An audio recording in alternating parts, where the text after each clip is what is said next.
విశాఖ వైఎస్ఆర్సీపీ కార్యాలయంలో మాజీ మంత్రి గుడివాడ అమర్నాథ్ మాట్లాడుతున్నారు. ఇప్పుడు లైవ్ చూద్దాం. బాధ్యత న్యాయ వ్యవస్థ చేస్తుంది.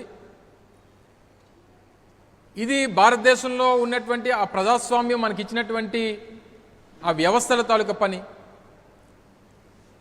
కానీ ఆంధ్రప్రదేశ్ రాష్ట్రంలో మాత్రం ఈరోజు జరిగినటువంటి సంఘటన బహుశా దేశ చరిత్రలో స్వతంత్రం వచ్చిన తర్వాత ఏ రాష్ట్రంలో ఎక్కడా కూడా జరుగుండదు అనేటువంటి విషయాన్ని తెలియజేస్తా ఉంది. దాదాపు 4 దశాబ్దాల క్రితం కేరళ రాష్ట్రంలో సీనియర్ ముఖ్యమంత్రిగా పనిచేసినటువంటి కరుణాకరన్ గారు వారి హయాంలో ఒక వ్యక్తి ఈ రకంగానే కస్టడీ నుంచి మిస్ అయిపోతే చివరికి అప్పటి ముఖ్యమంత్రిగా ఉన్నటువంటి కరుణాకరన్ గారు గద్దె దిగిపోవాల్సినటువంటి పరిస్థితి వచ్చినటువంటి సందర్భాన్ని గుర్తు చేస్తూ ఉన్నాం. కేవలం కనిపించకపోతే, కానీ ఈరోజు కనిపించినటువంటి ఆ వ్యక్తిని కస్టడీలోకి తీసుకొని వచ్చి చంపి బూడిద చేసినా సరే ముఖ్యమంత్రి దానికి కులం రంగుని ఆపాదించి తద్వారా రాజకీయం చేయాలి,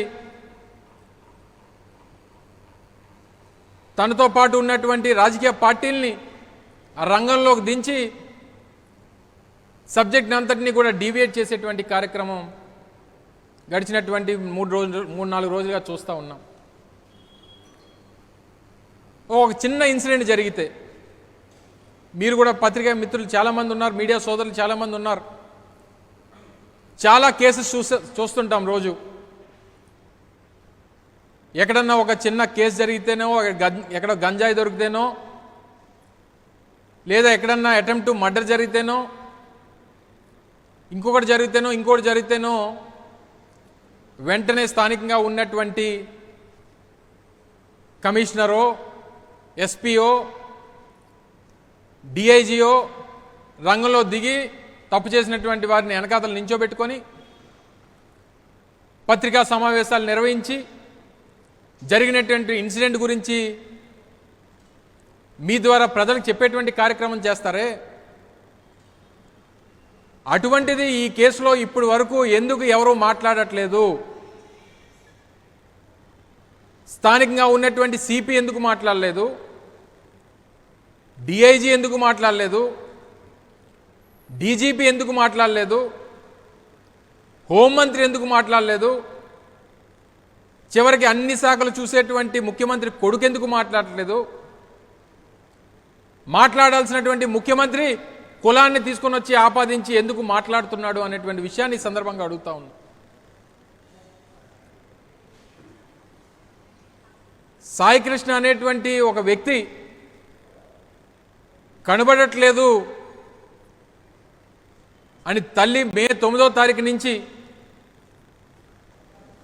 అనేక మార్లు పోలీస్ స్టేషన్ చుట్టూ తిరుగుతూ ఉంటే సమాధానం చెప్పట్లేదు పోలీసులు అనేటువంటి ఉద్దేశంతో చివరికి ఎన్టీఆర్ జిల్లా కమిషనరేట్కి మే 28వ తారీఖున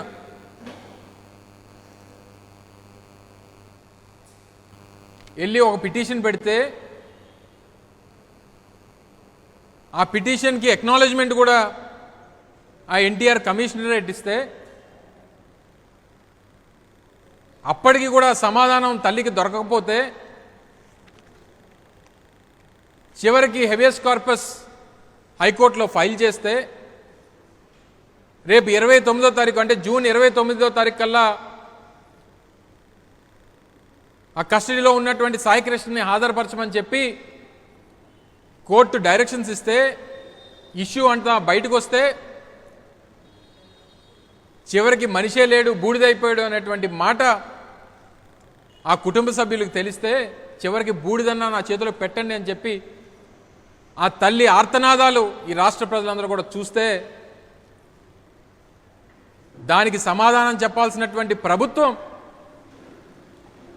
తిరిగి కులాన్ని ఆపాదించి దీన్ని డైవర్ట్ చేసేటువంటి కార్యక్రమం చేస్తూ ఉన్నారు. దీని మీద ప్రతిపక్షంగా వైఎస్ఆర్ కాంగ్రెస్ పార్టీ ప్రశ్నిస్తే జగన్మోహన్ రెడ్డి గారు వెళ్ళి వ్యవస్థలలో జరుగుతున్నటువంటి అన్యాయాల్ని ప్రశ్నిస్తే ఒక క్రిమినల్ని జగన్మోహన్ రెడ్డి గారు మద్దతు ఇస్తా ఉన్నారనేటువంటి ఒక తప్పుడు ప్రచారాన్ని 24 గంటల పాటు వారి మీడియాలోని వారి పత్రికల్లోని ఒక తప్పుడు ప్రచారాన్ని నడిపారు. 24 గంటలు తిరగకముందే అదే కుటుంబ సభ్యుల్ని ముఖ్యమంత్రి ఇంటికి పిలిపించుకొని కూర్చొని మాట్లాడతాడు. మా నాయకుడు వెళ్ళి ఆ కుటుంబ సభ్యులకి ధైర్యాన్ని చెప్పి ప్రభుత్వాన్ని ప్రశ్నిస్తే ఆ కనబడినటువంటి వ్యక్తి క్రిమినల్. అదే ముఖ్యమంత్రి చంద్రబాబు నాయుడు గారు ఇంటికి పిలిపించుకొని ఆ కుటుంబ సభ్యుల్ని మాట్లాడితే మరి ఆ వ్యక్తి ఏమవుతాడు? సాధువు అవుతాడా? చెప్పాలి. ఈ రాష్ట్ర ప్రజలకి ముఖ్యమంత్రి సమాధానం చెప్పాలి.